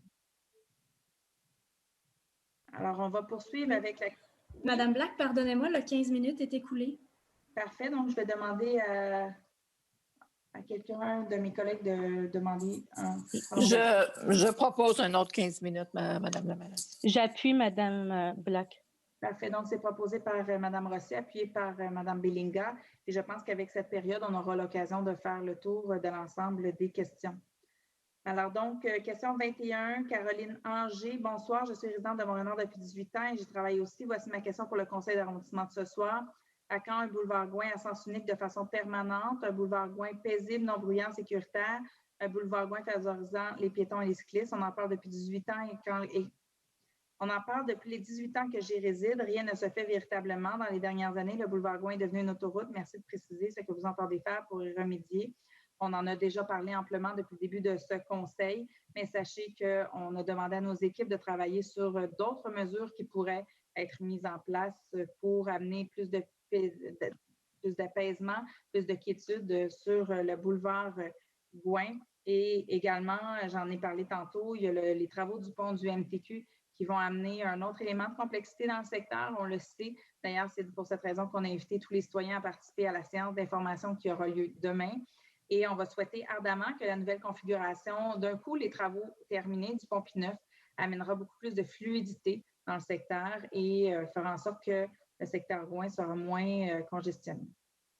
Question 22 de Mélanie Legault. Voici ma question pour le conseil du 31 août. Si la circulation et la sécurité des citoyens est votre priorité, pourquoi le radar de vitesse, les bollards et les interdictions de stationnement au coin de l'avenue de Rome et du boulevard Gouin ont été enlevés avant le démantèlement du VAS, puisque nous sommes la cible d'une circulation intensive due à votre décision de déverser le trafic du VAS sur l'avenue de Rome? Et pour quand son démantèlement total? Alors, j'en ai déjà parlé amplement. Donc, en ce qui concerne le démantèlement total, on attend nous aussi des nouvelles de la ville-centre pour savoir quand est-ce que ça aura lieu. Et concernant le radar de vitesse et les bollards, je vais demander des explications à mon équipe parce que cette partie, je n'étais pas au courant que ça avait été retiré. On va voir qu'est-ce qu'on peut faire et si c'est pertinent de les maintenir compte tenu que le démantèlement n'est pas en cours actuellement. Alors, ce sera à suivre. La question numéro 23 de Gaétana Colella. Madame Colella et les résidents de la rue Albert-Brosseau remercient énormément la mairesse Black, M. Sari et M. Poirier pour leur proactivité et leur écoute par rapport aux problèmes récurrents que vivait le voisinage. Les résidents sont extrêmement satisfaits du travail de l'arrondissement de Montréal-Nord dans le dossier. Également, Mme Colella tient à remercier l'inspecteur Lavallée pour son intervention et sa compréhension dans le dossier. Merci beaucoup. En fait, on est très emballés de recevoir ce type de message et M. Sari a eu l'occasion d'en parler en début de conseil. Ça a été un travail ardu et pour lequel vraiment tout le monde a été mis à contribution. Et puis, on est très emballés de lire votre commentaire. Oui, conférence téléphonique, comment ça va? Monsieur Lavallée, on vous entend? Excellent. Merci. Donc, vraiment, merci beaucoup à Mme Colella. Je passe à la question 24 de Carl Rodrigue. Alors, bonjour, je désire faire un commentaire aux membres de l'équipe de la mairesse Black qui se sont impliqués dans la problématique d'incivilité du boulevard Albert-Brosseau. Alors, suite à nos dernières interventions faites par nous, les citoyennes d'endroit, je désire, en mon nom ainsi qu'au nom de nombreux voisins, vous remercier de votre intervention rapide dans le dossier qui nous concerne. Les résultats sont remarquables et ont été immédiats. Nous voyons maintenant des familles, des enfants, des personnes âgées de Montréal-Nord se réapproprier le parc longeant la rivière. Les soirées sont devenues incroyablement tranquilles, calmes et sereines. On ne trouve pratiquement plus de déchets dans le parc et sur le bord de la rivière, excellent pour l'environnement. Le débit et la vitesse de circulation ont ralenti, excellent pour la sécurité. Alors, nous vous remercions du fond du cœur. Cela a littéralement changé la quiétude de l'endroit et a redonné au parc sa fonction première. Cependant, il reste quelques petits points que l'on nous a dit qu'ils seraient faits, mais que nous attendons encore. Les dos d'âne, car malheureusement, il y a encore des accès de vitesse dangereux. Le marquage en jaune près des intersections pour rappeler le code de la route et ne pas stationner à moins de 5 mètres de la ligne d'arrêt. Et finalement, un panneau indiquant la borne d'incendie au coin Henrietta et Albert Brosseau, car encore à chaque jour, il y a des voitures se stationnant à cet endroit. Merci encore pour votre diligence et votre intervention rapide. Alors, bien, merci beaucoup, M. Rodrigue, un peu comme pour Mme Colella. C'est toujours un plaisir de lire que les interventions qui ont pu être faites ont fait une grande différence pour vous dans votre vie. Bien entendu, comme vous le dites, il reste effectivement encore des choses à faire. Alors, on va poursuivre le travail en ce sens-là pour s'assurer, en fait, qu'on puisse optimiser le plus possible toutes les interventions dans votre secteur. On arrive à la question 25 de Sandrine Poitras. Je pense qu'il ne reste que 3 questions. Voilà. Donc, de Sandrine Poitras. Donc, s'il vous plaît, lire cet extrait du média. Bon, projet Poussette, RDP, Pat ne reviendra pas en arrière. La mairesse Caroline Bourgeois défend le corridor actif en voie d'être complété dans Rivière-des-Prairies. Au lendemain de l'annonce du démantèlement du corridor actif sur Gouin, dans Montréal-Nord, la mairesse de Rivière-des-Prairies, Pointe-aux-Trembles, défend le projet Poussette, un corridor piéton et cyclable de 7,7 km en voie d'être complété dans Rivière-des-Prairies. Question. Comme dans Rivière-des-Prairies, où le projet Poussette a été inauguré par les élus et les citoyens, la mairesse Black et les élus Montréal-Nord croient-ils à l'importance du projet BASS? Et 2, pourquoi avons-nous appris si tardivement le déploiement des travaux et l'acceptation de l'option de sens unique par la Ville-Centre? Pourquoi les membres du comité consultatif Marie-Clarac ont reçu l'avis aux résidents signé par la mairesse Black daté du 16 juillet à 14h33, le jour même de sa distribution à la population de Montréal-Nord? Quel est le rôle officiel des membres du comité consultatif Marie-Clarac dans ce projet BASS? Allez-vous finalement consulter les citoyens membres du comité consultatif Marie-Clarac dans la suite du projet BASS, même pour 2021, puisque cela est dans nos mandats, que cela concerne la sécurité, la circulation, le stationnement, le partage de la route entre vélos, piétons, poussettes, chaises roulantes, déambulateurs, familles, enfants, ados, adultes et aînés. Alors, bon, il y a plusieurs questions que vous nous posez, Mme Poitras. Merci beaucoup pour vos questions. En fait, tout d'abord, en fait, pour le projet Poussette à Rivière-des-Prairies, sachez que c'est un projet qui arrive dans un contexte qui est complètement différent de celui de Montréal-Nord, dans ce sens que le projet avait été longuement travaillé dans l'arrondissement. Il y a eu plusieurs consultations dans les dernières années, des sondages qui ont été faits et c'est arrivé dans le cadre, oui, de la pandémie et c'est comme ça que ça s'est jumelé. Mais de notre côté, le projet de VASS n'a pas été arrivé dans un contexte vraiment particulier. On n'a jamais eu de consultation sur l'entièreté de Gouin, à savoir si les gens souhaitaient avoir un sens unique. Donc, c'est vraiment dans ce contexte-là que le projet était quelque chose de temporaire. Donc, c'est vraiment ça qui est important.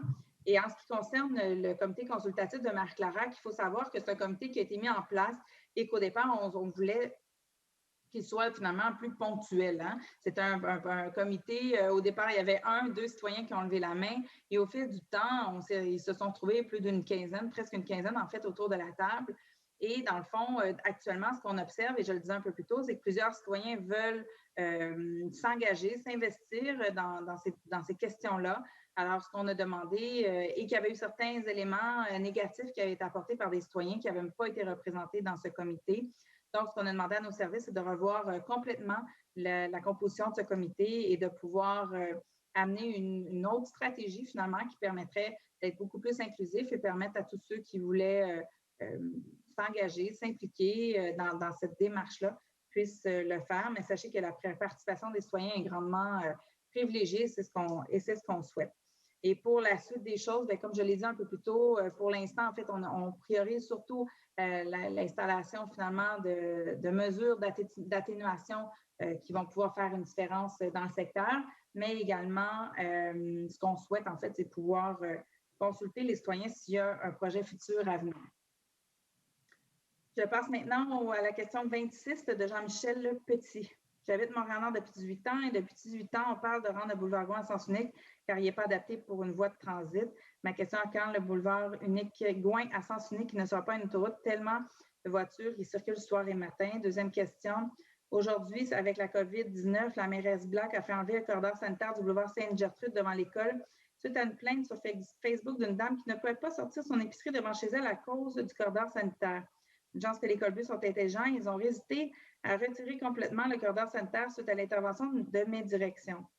Ma question à quand vision à long terme de la politique de la part de la mairesse et un arrêt de la petite politique? On peut se permettre de démanteler une piste cyclable en entier pour la sécurité des aînés. Peut-on conserver les corridors sanitaires pour la sécurité des écoliers? Ou bien n'ont-ils pas le droit de vote? Ils ne sont donc pas importants. Alors, contrairement à ce que vous dites, Monsieur Petit, au contraire, là, les jeunes, et on vient de le dire d'entrée de jeu, qui sont très importants pour nous. Il faut comprendre que le corridor scolaire qui a été implanté dans le secteur avait certains éléments pour lesquels c'était plus difficile. Et on est en train de tenter de trouver un juste milieu, finalement, pour faire en sorte que, oui, il y ait une partie sécuritaire pour les enfants, mais également pour permettre aux citoyens d'avoir accès à un minimum de stationnement parce qu'il n'y a pas de stationnement sur les deux côtés de la rue sur ce tronçon-là. Il faut savoir que les corridors scolaires, là, je me mélange entre corridors sanitaires et scolaires parce que c'est semblable. Donc, les corridors scolaires sont déployés et il faut comprendre que les établissements scolaires ont été interpellés dans les derniers jours pour pouvoir les mettre en place et qu'il y avait des ajustements qui étaient nécessaires, effectivement, et c'est ce qu'on est en train de faire actuellement pour arriver à trouver ce juste milieu. La dernière question de Réal Ayotte. Est-ce que l'on peut connaître la suite concrète du démantèlement de la voie active et sécuritaire pour septembre? Quelles sont les prochaines étapes? Quelle est la position des élus et de la mairesse compte tenu que vous n'êtes pas du même parti? Allez-vous défendre ce projet? Y a-t-il d'autres changements prévus à l'ouest de Bruxelles en septembre? Avant la fin du 2 mois du projet temporaire vaste, y aura-t-il un démantèlement des structures temporaires à l'est de la rue des Récollets? Consultez-vous le comité consultatif Marie-Clarac et les citoyens de l'arrondissement pour la suite du projet et son amélioration? Donc, c'est des questions que j'ai amplement répondues au cours de la soirée. Alors, c'est ce qui met fin à la période de questions. Donc, donnez-moi juste un petit instant.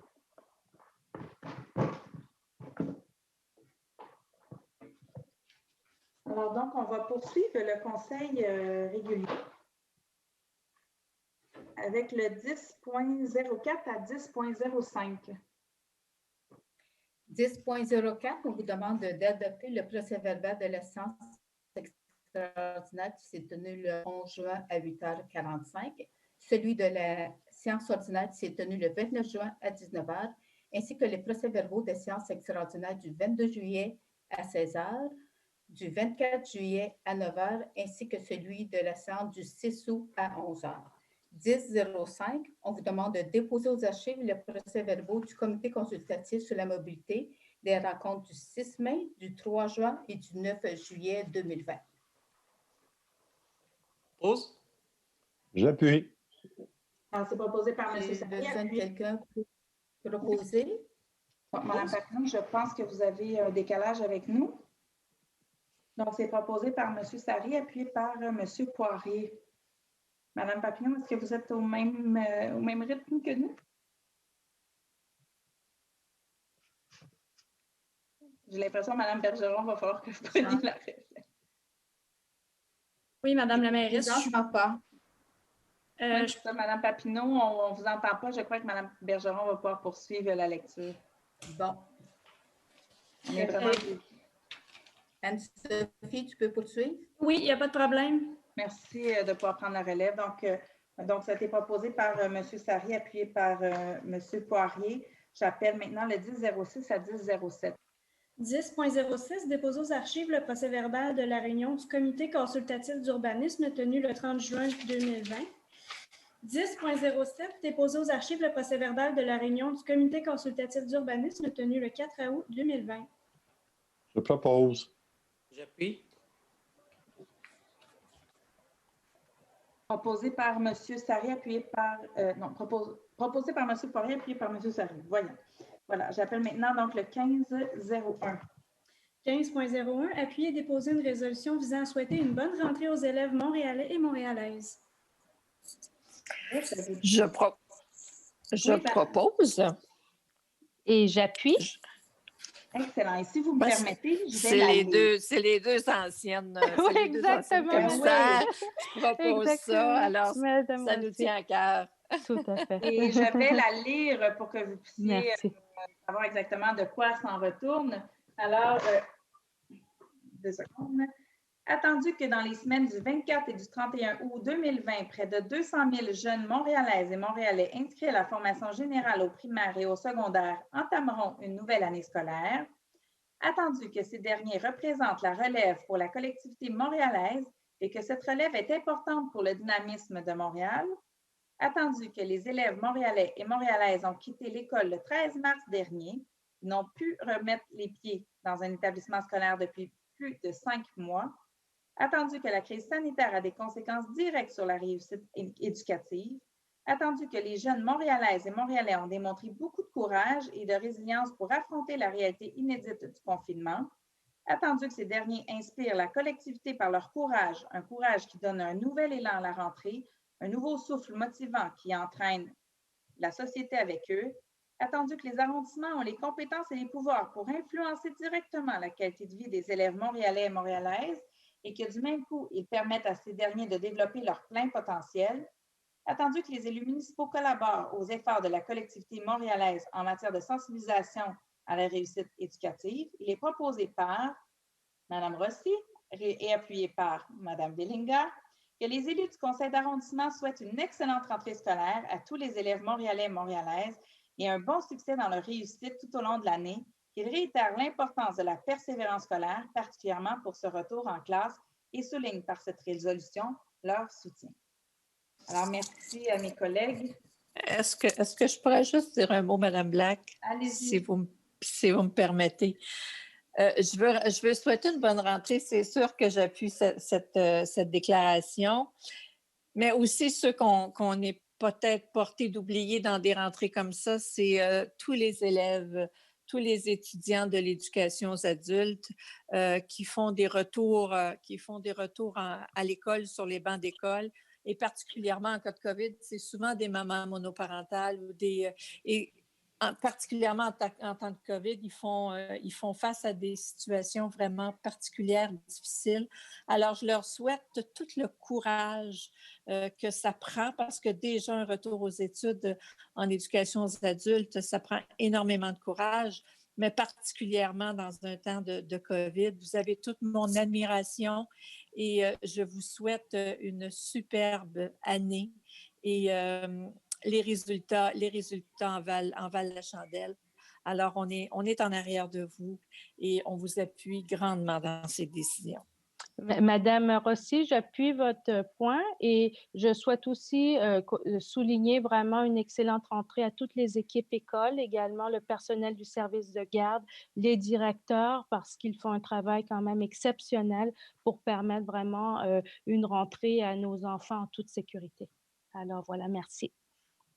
Merci à vous deux et je suis certaine que mes collègues, tous les collègues en fait du conseil ont une bonne pensée pour autant les équipes écoles puis que les élèves également et toutes les personnes qui gravitent finalement autour des élèves. On croit en eux et on veut fortement que leur réussite, donc tout le monde y bénéficie. Alors on souhaite vraiment une bonne rentrée à tous et à chacun. Dans le respect des mesures sanitaires, hein, cette année, c'est très important. J'appelle maintenant le 2001 à 2002.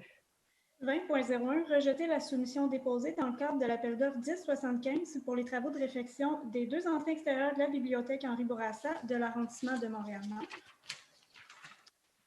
20.02, approuver le renouvellement pour l'année 2020 de l'entente pour la réalisation du projet de revitalisation des artères commerciales sur les rues de Charleroi, Mont-Soleil, Fleury et le boulevard Pinot, en plus de déployer des interventions en accord avec la zone de revitalisation urbaine intégrée auprès des commerçants situés dans le secteur du Nord-Est et accorder une contribution financière de 266 000 $ à la Corporation de développement économique communautaire de Montréal-Nord. Et on vous demande d'approuver le projet de convention à intervenir. Je propose. J'appuie. Proposé par Mme Rossi, appuyé par M. Poirier. J'appelle le 2003. 20.03, accorder une contribution financière de 58 365 à la table de quartier de Montréal-Nord. C'est pour l'année 2020 pour le financement de la coordination de la démarche de revitalisation urbaine intégrée du secteur du nord-est de l'arrondissement et on vous demande d'approuver le projet de convention à intervenir. Je propose. J'appuie. Proposé par Mme Rossi, appuyé par Mme Bellinga. J'appelle maintenant le 20... j'étais à 20.06, hein, c'est ça? 20.04. Ah, 20.04 à 20.05, oui. C'est ça, voilà. Parfait. Alors, 20.04, accorder une contribution financière de 28 200 à l'Organisation du hockey mineur de Montréal-Nord pour l'utilisation de l'aire de glace à l'Aréna Fleury et Roland. C'est pour une durée de 3 ans. Ça représente une somme de 9 200 pour la saison 2020-2021, une somme de 9 400 pour la saison 2021-2022 et une somme de 9 600 pour la saison 2022-2023. Et on vous demande d'approuver le projet de convention à intervenir. Le point 20.05, accorder une contribution financière supplémentaire de 5 129 à Rond-Point Jeunesse au Travail. C'est pour compléter le montage financier du projet Escouade radioactive. C'est pour l'année 2020-2021. Et on vous demande d'approuver le projet de convention à intervenir. Je propose. J'appuie. Proposé par Mme Rossi, appuyé par M. Sarré. J'appelle le 20.06.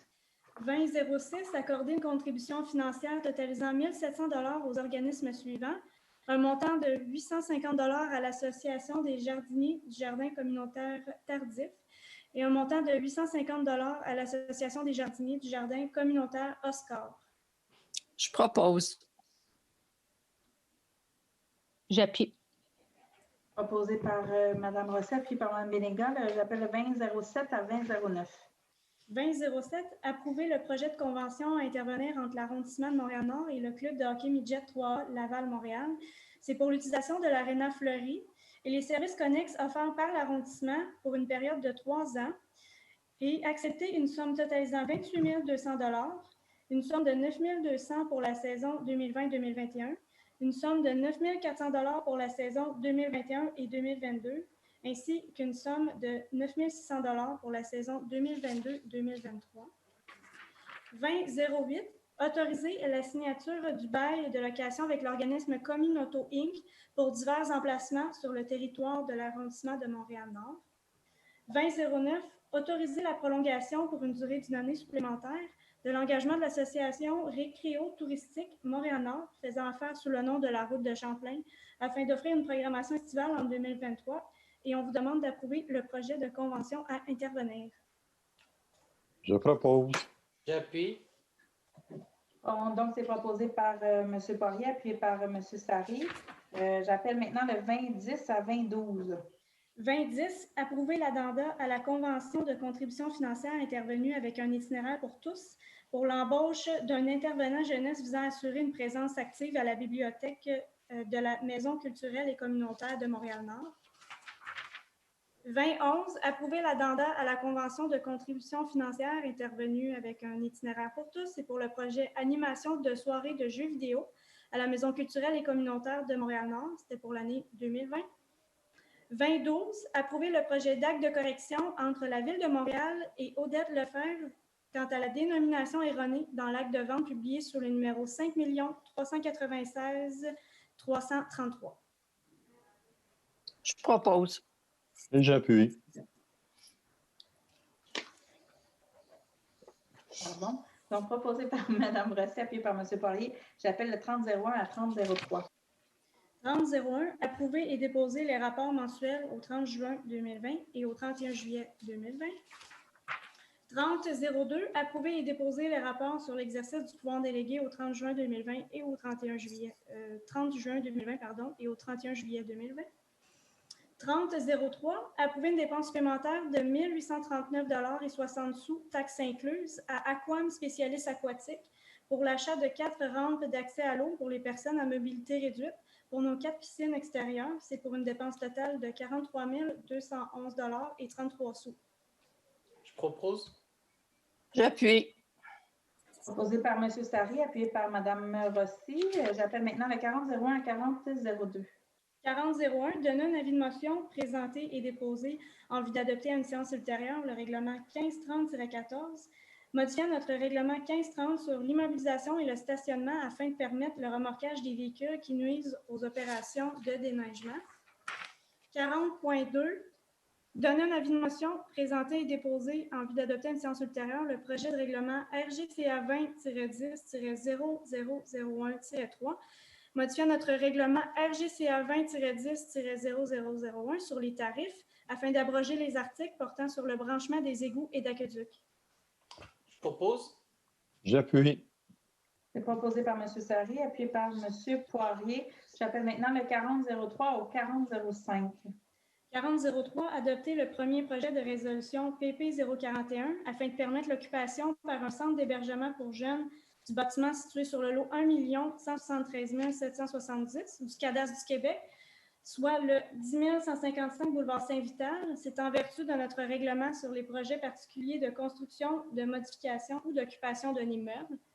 4004, adopter le premier projet de résolution PP-042 afin de permettre l'occupation par un centre d'hébergement pour jeunes du bâtiment situé sur le lot 1 95 161 du cadastre du Québec, soit le 74-76 rue de Chagny.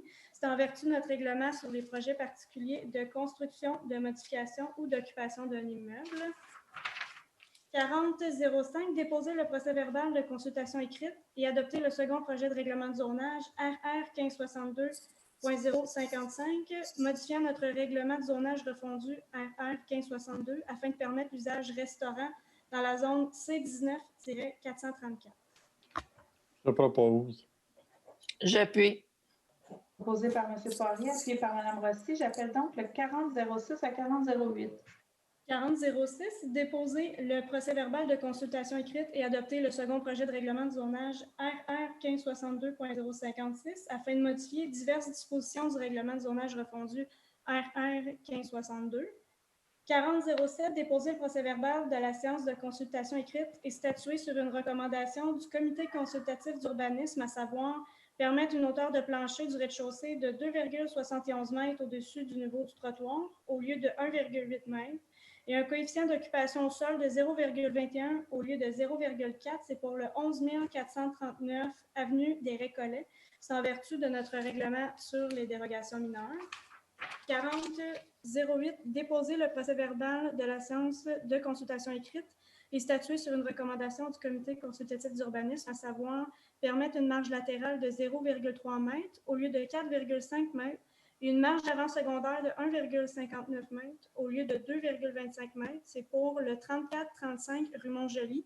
C'est en vertu de notre règlement sur les dérogations mineures. Je propose. J'appuie. Proposé par M. Poirier, appuyé par M. Sarry. Et là, pour les points 4009 et 4010, en fait, juste 4009, Mme Bergeron, il y a une PowerPoint. Alors, après l'avoir lu, on pourra regarder l'image avant de passer à l'autre d'après. Parfait. Donc, le point 4009, déposer le procès-verbal de la séance de consultation écrite et statuer sur une recommandation du comité consultatif d'urbanisme, à savoir de permettre l'occupation du bâtiment par un bureau de courtage immobilier pour le 34-35 rue de Montjoly, et c'est en vertu de notre règlement relatif aux usages conditionnels. Donc, on voit l'image, en fait, donc c'est au coin de Lausanne, voilà. C'est ça, hein? Non? Non, non. Montjoly. Montjoly et l'autre rue? Belleville. Belleville, voilà. Donc, c'est tout près de Lausanne, je ne sais pas loin. Alors, donc, c'est une modification qui est passée déjà au CCU et qui nous revient ce soir pour une adoption. Alors, je vais prendre un proposeur. En fait, on va passer maintenant au 4010. Madame non, c'est M. Poirier qui doit proposer. Je n'ai pas encore appuyé la proposition. Oui, mais en fait, les deux ils viennent ensemble, le 4009 et 4010. Donc, on va faire la lecture du 4010 avant de passer à l'adoption. Mes excuses. Oui, donc le point 4010, statuer sur diverses recommandations du comité consultatif sur la mobilité qui a siégé le 9 juillet 2020 en vertu du règlement 1570 sur la circulation routière. Je propose. Mme Bellinga. J'appuie. Merci. Merci. Donc, j'appelle maintenant le 4011 et 4012. Et Mme Bergeron, il y a deux PowerPoints. Il y a un PowerPoint en fait pour chacun. OK, parfait. 41, statuer sur une recommandation du comité consultatif d'urbanisme, à savoir retirer l'enseigne localisée au parapet de l'étage, tout affichage publicitaire et promotionnel sur le bâtiment, incluant ceux fixés au garde-corps et sur les vitres, et permettre l'installation d'une enseigne de 6 au vent. C'est pour le 10 490 boulevard P9 et c'est en vertu de notre règlement relatif au plan d'implantation et d'intégration architecturale. Donc, c'est assez évident que c'est pour le Petit Québec sur le P9, donc qui a fait des modifications pour embellir sa façade. Alors, on passe maintenant au 42. 42, statuer sur une recommandation du comité consultatif d'urbanisme, à savoir de permettre la démolition du bâtiment existant et la construction d'un bâtiment trifamilial isolé de 2 étages avec logement au sous-sol. C'est situé au 11 349 avenue Pigeon. C'est en vertu de notre règlement relatif au plan d'implantation et d'intégration architecturale. Je propose.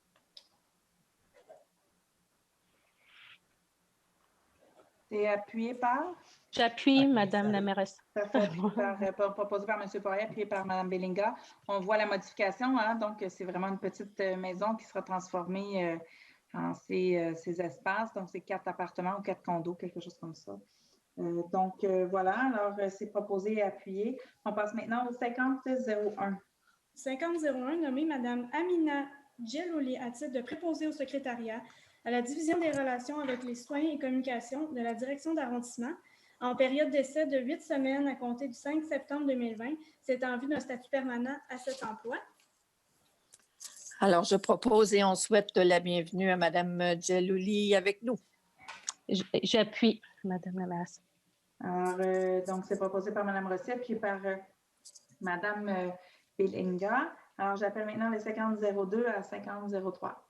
5002, nommé M. Robin Paquette à titre de chef de section des bibliothèques à la division des bibliothèques de la direction de la culture, des sports, des loisirs et du développement social en période de probation de 12 mois et c'est à compter du 8 septembre 2020. C'est en vue d'un statut de personnel régulier à cet emploi. 5003, titulariser M. Céleste Miantoko à titre d'opérateur dépanneur d'arrondissement. C'est à la division de la voirie et aqueduc de la direction des travaux publics et c'est à compter du 5 septembre 2020. Je propose et je félicite ces 2 personnes. J'appuie. Moi aussi, je félicite. Je souhaite un bon retour à M. Paquette à Montréal-Nord. Alors, je joins ma voix à mes collègues pour demander au directeur, en fait, de ces 3 personnes de pouvoir les féliciter pour leur poste et pour cette nomination ce soir au conseil d'arrondissement. J'appelle maintenant le 5101. 5101, nommé Mesdames Florence Brunet, Audrey Dupuis et Caroline Robichaud à titre de membres du comité consultatif d'urbanisme. C'est pour un second mandat et c'est pour une période de 2 ans. Propose. Et j'appuie. C'est proposé par M. Sarry, appuyé par M. Poirier. J'aimerais saluer l'excellent travail et la présence assidue de Mesdames Brunet, Dupuis et Robichaud au comité consultatif en urbanisme. Alors, et leur souhaiter une bonne suite de mandat, en fait, pour un 2e mandat de 2 ans. Alors, on va poursuivre maintenant avec le numéro 60.01. 60.01, prendre acte du premier avis du Conseil jeunesse de Montréal-Nord intitulé « Consultation auprès des jeunes de Montréal-Nord sur l'offre de services jeunesse dans le cadre du redéploiement de la Maison culturelle et communautaire de Montréal-Nord et de l'occupation du nouveau pavillon du parc Henri Bourassa. » Propose. J'appuie. Alors, c'est proposé par M. Sarry, appuyé par Mme Rossi. Et comme on le disait d'entrée de jeu dans la séance du Conseil, on salue et on félicite encore une fois le Conseil jeunesse pour ce premier avis qui est déposé en ce Conseil. Pour ceux et celles qui souhaitent pouvoir le consulter, vous pouvez le faire via le site Internet de la page de l'arrondissement. L'avis est déposé. Le dernier, mais non le moindre, 61.01. 61.01, déposer les déclarations d'engagement jeunesse de Mme Christine Black, mairesse d'arrondissement, et des élus du conseil d'arrondissement pour souligner la Journée internationale de la jeunesse qui a eu lieu le 12 août 2020. Je propose. Donc, c'est proposé par Mme Rossi, puis par M. Poirier, c'est ça? Non, Sarry. Sarry, pardon. J'avais confus en cette fin de conseil vos voix.